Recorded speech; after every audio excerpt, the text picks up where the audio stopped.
Just hours after the terror attack on October 7, 2023 by Hamas, in Australia, Islamists gathered at the Sydney Opera House chanting "Gas the Jews" and "F the Jews" while waving Palestinian flags. These kinds of attacks, as I mentioned, in Australia have been rising. A video was posted by the Australian Jewish Association on October 7, that's 2 days after their terror attack, showing a large group of people waving various Palestinian flags and shouting obscenities against Jews on the steps of Sydney's Opera House. This is Senator Lindsey Graham, number 11. Being Jewish should not be a death sentence in 2025. I am so sorry to my Jewish brothers and sisters that the world is turning a blind eye yet again to those who wish to destroy the Jewish people. It seems to me that 80 years after the Holocaust, we should insist that the Iranian regime, which is the great evil to all of this, be dealt with. That we should destroy Hamas and Hezbollah to allow Saudi Arabia to recognize Israel. We have anti-Semitism in flames all over the planet, and we're not doing enough to push back. I've told you this story before. I have a friend who's from Austria, the birthplace of Adolf Hitler. And we were discussing something having to do with Israel. And she said, well, but Jews have so much power. They dominate. And I said, what percentage of the world do you think is Jewish? She said, I don't know. I said, take a guess. I don't know. I said, ballpark it. And she said 25%. I said, you think 1 in 4 persons on the face of the earth is Jewish? She said, yes. I said, how about 0.2%? She said, oh, 2%. I said, you weren't listening.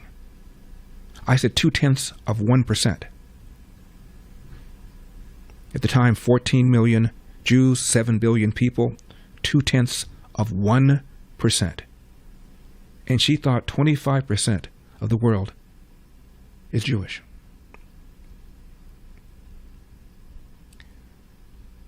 John Fetterman, only Democrat I know of to refer to the Muslim Brotherhood as funding terror, number 17. I absolutely do agree with the Muslim Brotherhood.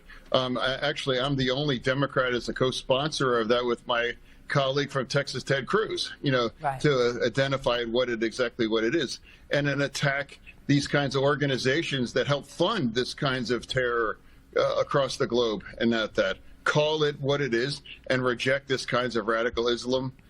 Just the way I watched Senator Graham's interview, and I agree with virtually everything that he said about those kinds of circumstances. That should be a strong bipartisan kinds of issue right now. Last week, we talked about the boycott, divestiture, sanctions movement against Israel, a movement that Senator Chuck Schumer has long denounced as anti-Semitic, and those who subscribe to it as anti-Semitic.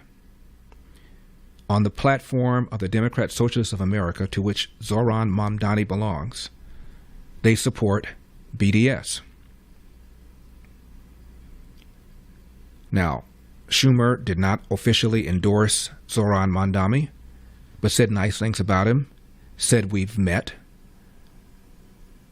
But Schumer has not referred to Zohran Mamdani as anti-Semitic for supporting boycott, divest, sanction, even though Schumer for years has denounced that movement as being anti-Semitic.